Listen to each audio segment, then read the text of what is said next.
दोस्तों नमस्कार, मैं हूं अक्षय और आप देख रहे हैं नेशनल संवाद।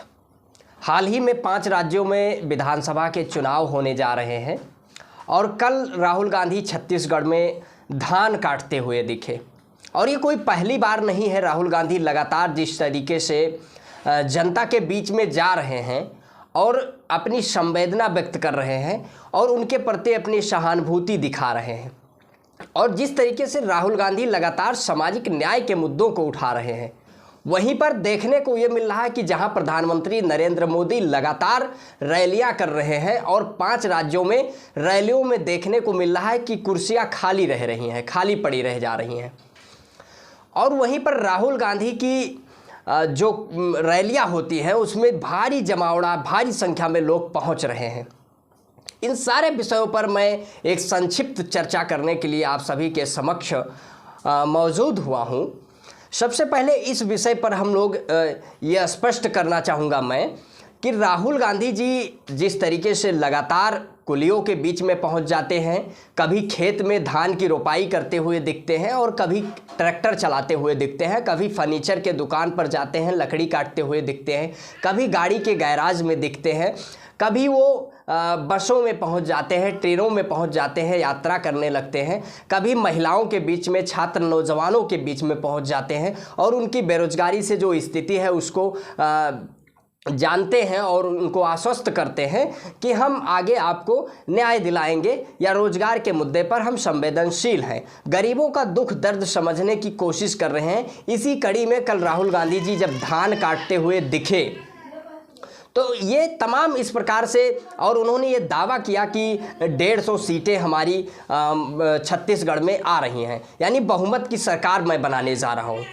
अब ये दावा कितना सही है, यदि इस विषय पर हम लोग थोड़ा सा विमर्श करें तो ये स्पष्ट हो जाता है कि जो तमाम सर्वे और आंकड़े सामने आए हैं, चाहे जो जी न्यूज़ है, जो जी न्यूज़ किस प्रकार की उसकी निष्पक्षता या विश्वसनीयता कितनी है आप लोग समझ सकते हैं। वो लगातार जिस तरीके से भारतीय जनता पार्टी के पक्ष में या नरेंद्र मोदी के पक्ष में खबर दिखाता रहा है, इतिहास रहा है।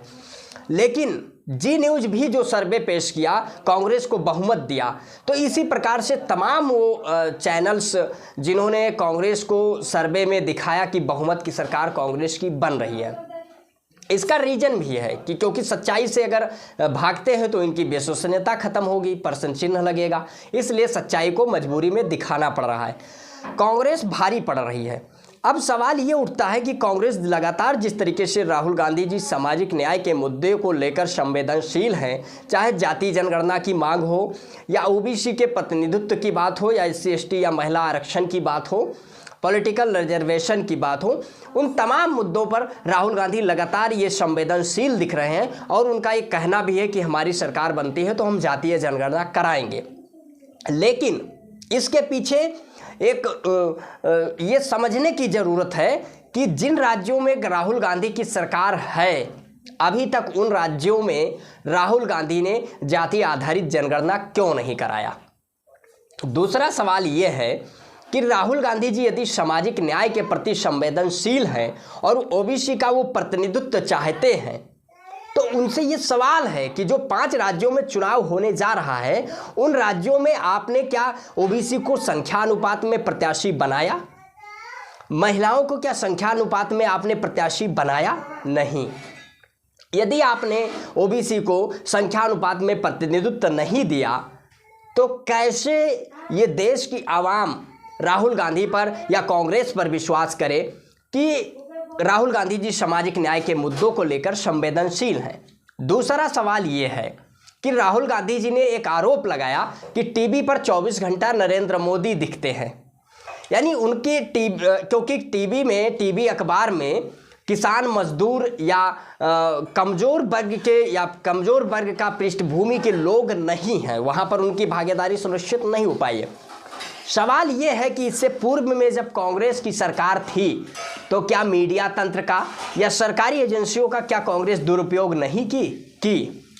सामाजिक न्याय के मुद्दे पर वही कांग्रेस है जो जाति जनगणना नहीं कराई, जाति जनगणना के आंकड़े सार्वजनिक नहीं की। इसलिए समाज जो जिस तरीके से राहुल गांधी जी जाति आधारित जनगणना की मांग तो कर रहे हैं और ओबीसी को संख्यानुपात में प्रतिनिधित्व देने की बात तो कर रहे हैं, लेकिन जिन राज्यों में चुनाव होने जा रहे हैं उन राज्यों में क्या कारण है कि वह संख्यानुपात में प्रत्याशी नहीं बना रहे हैं। इस चीज़ को समझने की ज़रूरत है। इसलिए आज जाति आधारित जनगणना की मांग चाहे समाजवादी पार्टी के राष्ट्रीय अध्यक्ष हों, अखिलेश यादव जी लगातार कर रहे हैं और उन्होंने उत्तर प्रदेश में पीडीए का नारा भी दिया है। एनडीए को हराने के लिए पीडीए का नारा दिया है, पिछड़ा दलित अल्पसंख्यक। और चाहे चंद्रशेखर आज़ाद हो, चाहे आरएलडी हो, चाहे वो तमाम राजनीतिक दल हों जो बहुजन या ओबीसी की राजनीति करते हैं, ओबीसी की राजनीति करने वाले, एससी एसटी की राजनीति करने वाले, वो तमाम राजनीतिक दल जाति आधारित जनगणना की मांग कर रहे हैं। इस चीज को हम लोग स्पष्ट समझ सकते हैं कि राहुल गांधी इसलिए मांग कर रहे हैं क्योंकि उनकी मजबूरी भी हो सकती है। तमाम वो राजनीतिक, क्योंकि जो जागरूकता फैल रही है, लोगों के अंदर जो चेतना आ रही है, जो अपने हक और अधिकार के प्रति ओबीसी एससी एसटी के लोग जागरूक हो रहे हैं और जिस तरीके से सामाजिक सोशल जस्टिस की बात हो रही है, तो इसलिए राहुल गांधी जी को भी सामाजिक न्याय के मुद्दों पर बात करना पड़ रहा है। और राहुल गांधी जी यदि वास्तव में सामाजिक न्याय के पक्षधर हैं तो जिन राज्यों में प्रत्याशी चुनाव हो रहे हैं उन राज्यों में संख्यानुपात में ओबीसी को प्रतिनिधित्व दिया जाए, उनको सीट का आवंटन करके उनको प्रत्याशी बनाया जाए। और महिला आरक्षण के यदि समर्थन में राहुल गांधी हैं तो महिलाओं को संख्या अनुपात में राहुल गांधी जी को प्रत्याशी बनाना चाहिए और ये दिखाना चाहिए, भारतीय जनता पार्टी को पेश करना चाहिए। इसलिए कांग्रेस का जो पुराना इतिहास रहा है उससे सीख लेते हुए इस बात को समझने की ज़रूरत है कि कांग्रेस पार्टी और राहुल गांधी क्या वास्तव में सामाजिक न्याय के प्रति संवेदनशील हैं, मंडल कमीशन की रिपोर्ट को लेकर संवेदनशील हैं। इस विषय पर हम सोचने और समझने की विचार विमर्श करने की आवश्यकता है। इस विषय पर आप लोगों की क्या प्रतिक्रिया है? आप अपनी प्रतिक्रिया कमेंट बॉक्स के माध्यम से अवश्य दीजिए। यदि वीडियो को यूट्यूब चैनल पर देख रहे हैं तो चैनल को सब्सक्राइब करें, वीडियो को फेसबुक पेज पर देख रहे हैं तो पेज को फॉलो करें। तब तक के लिए जय हिंद, जय भारत।